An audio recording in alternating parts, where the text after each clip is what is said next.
So there is a series on Netflix literally called How to Do a Coup, right? How to Do a Coup. Um, Fascinating series, by the way. Very good documentary series. It goes through sort of the history of like the biggest like coups in the world, like how they were successful, why some failed, why others were successful more so than others, and whole things about why, how, and what happened. And of course, last night, I think everyone will agree we were all really shocked when out of nowhere, South Korea probably dropped the worst coup attempt in history, because I generally think that's what it was, and we'll get into why he called for martial law, what his reasons were for doing that, and of course, what the reaction has been sort of since then. But oh boy, oh boy, oh boy, oh boy, this really sort of came out of nowhere. Now, first of all, we're going to go over South Korea itself. South Korea used to be a dictatorship. It sort of transitioned out of that in the 80s. And the vast majority of South Koreans are very, very happy that their country is a democracy, that it is sort of this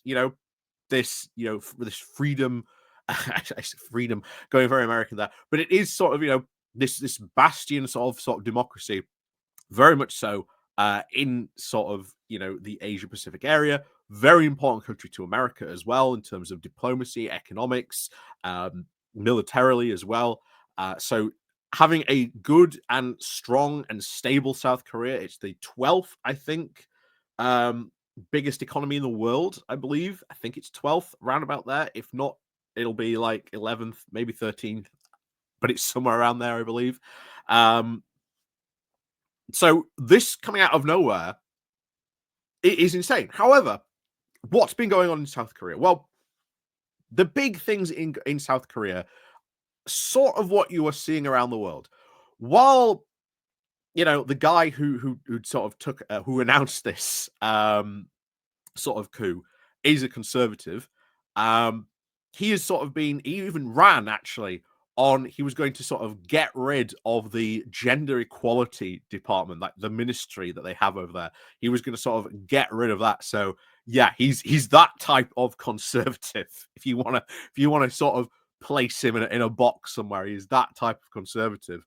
But overall, things have been, okay, but not for the large sort of majority of South Korea.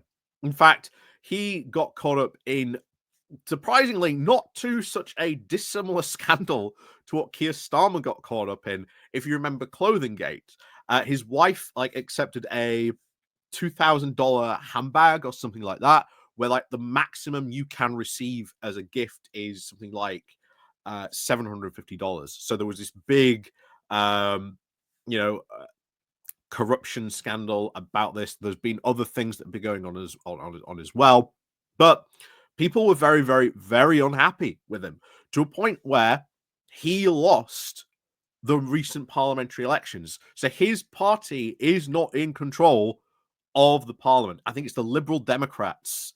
Best way to describe them, Liberal Democrats. In fact, they are, I think. Are they Liberal Democrats now? I can't remember. But anyway, Liberal Democrats pretty much in now control of South Korea's parliament.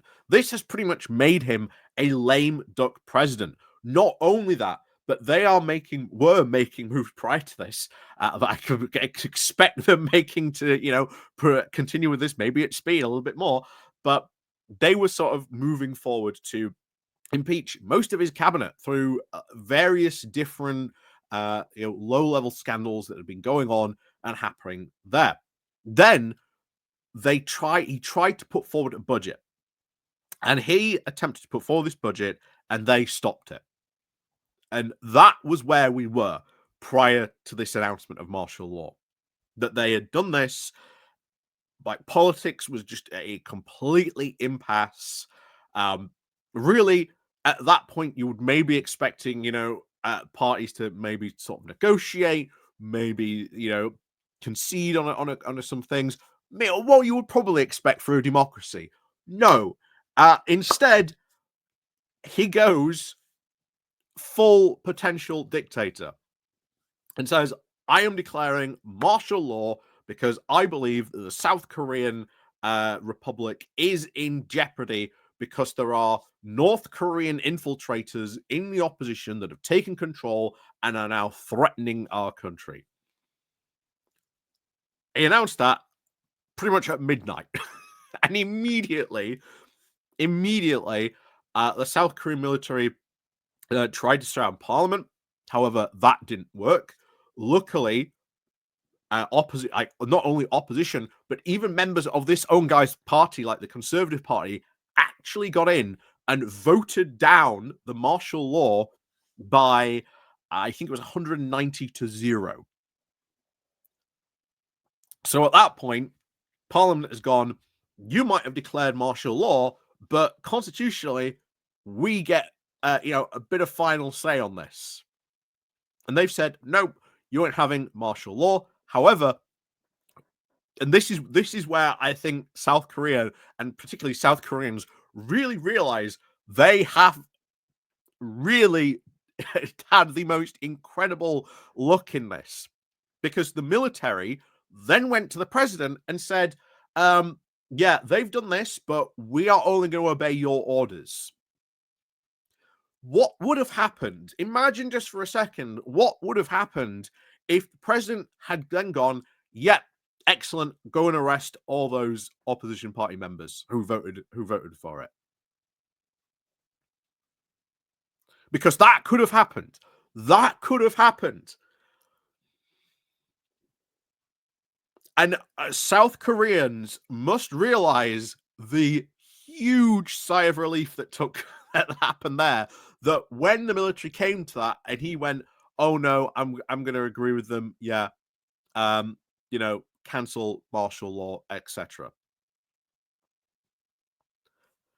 And oh boy, oh boy, you guys got so lucky, because if he had gone, well, actually, I'm in charge now, just go and arrest all those. Oh yeah, you got lucky. You got so very lucky, South Korea, because of what your president did, because he decided to back down rather than to sort of seize more power.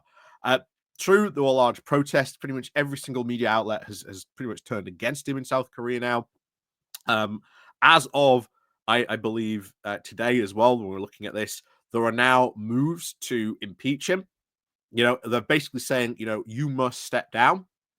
I doubt he will survive, but now they are moving on the process very, very fast to impeach him, which will ultimately probably, trigger elections in South Korea in the near future. And like I say, probably the Liberal Democrats probably going to win in that election. So, yeah, wild scenes, honestly, in South Korea, going from,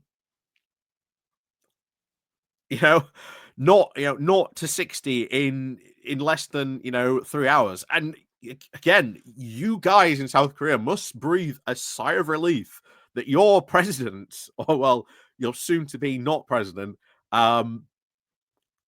decided to back down. Because if he had said to the military, oh no, go and arrest all those guys, the military would have followed through on the martial law orders. That is worrying. That is incredibly worrying if they had done that. So you have dodged a bullet, South Korea, but oh my, oh my, have you dodged a bullet? So, as always, let me know what you think down below as well. But as we'll see. We'll probably maybe follow up on this, maybe see what happens in a couple of weeks. But yeah, I don't think this guy's going to be president too much longer. So, as always, thank you very much for watching. Like I say, Patreon page down below. There's the Buy Me Coffee link where you can buy me coffee. There's the YouTube thank you button. There's the Pony Club as well down below. And it is Wednesday, so we'll be doing a Pony Club video. So, as always, thank you very much for watching. And of course, as always, we'll see you all next time.